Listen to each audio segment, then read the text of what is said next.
Hi friends, ಇವತ್ತಿನ recipe ಮೊಳಕೆ ಹುರುಳಿಕಾಳು ಸಾಂಬಾರು. ತುಂಬ ಟೇಸ್ಟಿಯಾಗಿರುತ್ತೆ. ಅನ್ನಕ್ಕೆ, ಹಿಟ್ಟಿಗೆ ಆ್ಯಂಡ್ ಚಪಾತಿಗಳು ತುಂಬ ಟೇಸ್ಟಿಯಾಗಿರುತ್ತೆ. ನಮ್ಮ ಚಾನಲನ್ನು ಹೊಸದಾಗಿ ನೋಡ್ತಾರೆ, ಪ್ಲೀಸ್ ಸಬ್ಸ್ಕ್ರೈಬ್ ಮಾಡ್ಕೊಳ್ಳಿ. ಮಾಡುವ ವಿಧಾನ ನೋಡೋಣ ಬನ್ನಿ. ಮೊಳಕೆ ಹುರುಳಿಕಾಳು ಚೆನ್ನಾಗಿ ತೊಳ್ಕೊಂಡು ನಾನು ಕುಕ್ಕರಲ್ಲಿ ಹಾಕ್ಕೊತಾ ಇದ್ದೀನಿ. ಹಾಕ್ಕೊಂಡು ಒಂದು ಚೊಂಬು ನೀರು ಹಾಕ್ಕೊಂಡು 2 ಬದನೆಕಾಯಿ ಮೀಡಿಯಮಾಗಿ ಕಟ್ ಮಾಡ್ಕೊಂಡು ಅದನ್ನು ಹಾಕ್ಕೊಂಡು, ಹುರುಳಿಕಾಳು ಅಂಗಡಿಯಲ್ಲಿ ತಂದಿರೋದಲ್ಲ, ಮನೆಯಲ್ಲೇ ನಾನು ನೆನೆಸಿಕ್ಕೊಂಡು ಮಾಡ್ಕೊಂಡೆ ಹುರುಳಿಕಾಳು. ಇವಾಗ 2 ವಿಸಿಲ್ ಕೂಗೋಕ್ಕೆ ಬಿಟ್ಟಿದ್ದಾದಮೇಲೆ ಈ ಕಡೆ ಮಸಾಲೆ ರೆಡಿ ಮಾಡೋಣ ಬನ್ನಿ. ಈರುಳ್ಳಿ, ಬೆಳ್ಳುಳ್ಳಿ ಒಂದೊಂದು ಗಡ್ಡೆ ಕೊಯ್ಕೊಂಡು ಅದನ್ನು ಹಾಕ್ಕೊಂಡು ಸ್ವಲ್ಪ ಎಣ್ಣೆ ಹಾಕ್ಕೊಂಡು ಚೆನ್ನಾಗಿ ಗೋಲ್ಡನ್ ಕಲರ್ ಬರೋವರೆಗೂ ಗೋಳಿಸ್ಕೊಂಡಿದ್ದಾದಮೇಲೆ ನೋಡಿ, ಇವು ಚಕ್ಕೆ, ಲವಂಗ, ಮೆಣಸು ಹಾಕ್ಕೊಂಡು ಚೆನ್ನಾಗಿ 2 ನಿಮಿಷ ಫ್ರೈ ಮಾಡ್ಕೊತಾ ಇದ್ದೀನಿ. ಟೊಮೊಟೊ ಒಂದು ಗಡ್ಡೆ ಚೆನ್ನಾಗಿ ಕೊಯ್ಕೊಂಡು ಅದನ್ನು ಹಾಕ್ಕೊತಾ ಇದ್ದೀನಿ.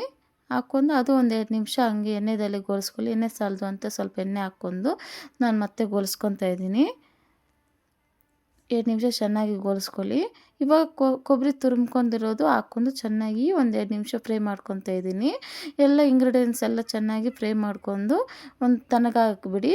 ತಣ್ಣಗಾಗ್ಬಿಟ್ಟಾದಮೇಲೆ ಈ ಕಡೆ ಮಸಾಲೆ ರೆಡಿ ಮಾಡೋಣ ಬನ್ನಿ. ಒಂದು ಜಾರಲ್ಲಿ ಕೊತ್ತಂಬರಿ ಸೊಪ್ಪು ಹುರಿದಿಕ್ಕಿರೋದು ತಣ್ಣಗಾಗ್ಬಿಟ್ಮೇಲೆ ಹಾಕ್ಕೊತಾ ಇದ್ದೀನಿ. 2 ಸ್ಪೂನ್ ಅಷ್ಟು ಮೆಣಸು ಪುಡಿ ಹಾಕ್ಕೊತಾ ಇದ್ದೀನಿ. ನಾವು ಸ್ಪೈಸಿ ಜಾಸ್ತಿ ಬೇಕು ಅಂತ ಹೇಳ್ಬಿಟ್ಟು 2 ಸ್ಪೂನ್ ಮೆಣಸು ಪುಡಿ ಹಾಕ್ಕೊತಾ ಇದ್ದೀನಿ. ಇವಾಗ ಧನಿಯಾ ಪುಡಿ 2 ಸ್ಪೂನ್ ಹಾಕ್ಕೊತಾ ಇದ್ದೀನಿ. ಹಾಕ್ಕೊಂಡು ಸ್ವಲ್ಪ ನೀರು ಹಾಕ್ಕೊಂಡು ಚೆನ್ನಾಗಿ ಪೇಸ್ಟ್ ಥರ ರುಬ್ಕೊಂಡ್ಬಿಟ್ಟಾದಮೇಲೆ ಈ ಕಡೆ ಸಾಂಬಾರು ರೆಡಿ ಮಾಡೋಣ ಬನ್ನಿ. ಒಗ್ಗರಣೆಗೆ ಸ್ವಲ್ಪ ಎಣ್ಣೆ ಹಾಕ್ಕೊತಾ ಇದ್ದೀನಿ.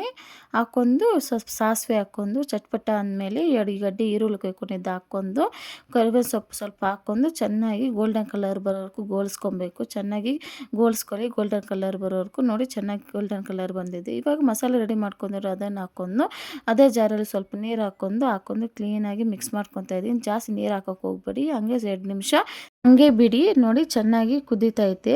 ಹಸಿ ಸ್ಮೆಲ್ಲೆಲ್ಲ ಹೋಗಿ ಘಮ ಘಮ ಅಂತ ಬರ್ತೈತೆ. ಕುಕ್ಕರಲ್ಲಿ ಬೇಯಿಸಿಕ್ಕಿರೋದು ಹಾಕ್ಕೊತಾ ಇದ್ದೀನಿ. ಮೊಳಕೆ ಹುರುಳಿಕಾಳು ಮತ್ತು ಬದನೆಕಾಯಿ ಹಾಕ್ಕೊತಾ ಇದ್ದೀನಿ. ನೋಡಿ, ಚೆನ್ನಾಗಿ ಬಂದಿದೆ. 3 ವಿಸಿಲ್ ಬಿಟ್ಟಾದಮೇಲೆ ಓಪನ್ ಮಾಡಿ ಹಾಕ್ಕೊತಾ ಇದ್ದೀನಿ. ಇವಾಗ ರುಚಿಗೆ ತಕ್ಕಷ್ಟು ಉಪ್ಪು ಹಾಕ್ಕೊಂಡು ಚೆನ್ನಾಗಿ ಮಿಕ್ಸ್ ಮಾಡ್ಕೊಳ್ಳಿ. ಮಿಕ್ಸ್ ಮಾಡ್ಕೊಂಡಿದ್ದಾದಮೇಲೆ ಒಂದು 5 ನಿಮಿಷ ಹಂಗೆ ಕುದಿಯಕ್ಕೆ ಬಿಡಿ. 5 ನಿಮಿಷ ಬಿಟ್ಟಾದಮೇಲೆ ಚೆನ್ನಾಗಿ ಮರಳ್ತೈತೆ ನೋಡಿ. ಈ ಥರ ಚೆನ್ನಾಗಿ ಮರಳಬೇಕು. ಹುರುಳಿಕಾಳು, ಬದನೆಕಾಯಿ ಎಲ್ಲ ಮಸಾಲೆ ಹಿಡ್ಕೊಬೇಕು ಚೆನ್ನಾಗಿ. ಅಷ್ಟವರೆಗೂ ಒಂದು ಚೆನ್ನಾಗಿ ಬೇಯಿಸ್ಕೊಳ್ಳಿ. ಇವಾಗ ನಾವು ಉಪ್ಪು ಖಾರ ಎಲ್ಲ ಇವಾಗ ನೋಡ್ಕೊಂಡು ಉಪ್ಪು ಕಮ್ಮಿ ಇದ್ರೆ ಉಪ್ಪು ಹಾಕ್ಕೊಳ್ಳಿ, ಖಾರ ಕಮ್ಮಿ ಇದ್ರೆ ಖಾರ ಹಾಕ್ಕೊಳ್ಳಿ. ಈ ರೆಸಿಪಿ ಇಷ್ಟವಾದರೆ ಒಂದು ಲೈಕು, ಸಬ್ಸ್ಕ್ರೈಬ್ ಮಾಡಿ. ನಮ್ಮ ಚಾನಲನ್ನು ಹೊಸದಾಗಿ ನೋಡಿದ್ರೆ ಪ್ಲೀಸ್ ಸಬ್ಸ್ಕ್ರೈಬ್ ಮಾಡ್ಕೊಂಡು ನನ್ನ ಚಾನಲ್ ಸಪೋರ್ಟ್ ಮಾಡಿ. Thank you for watching.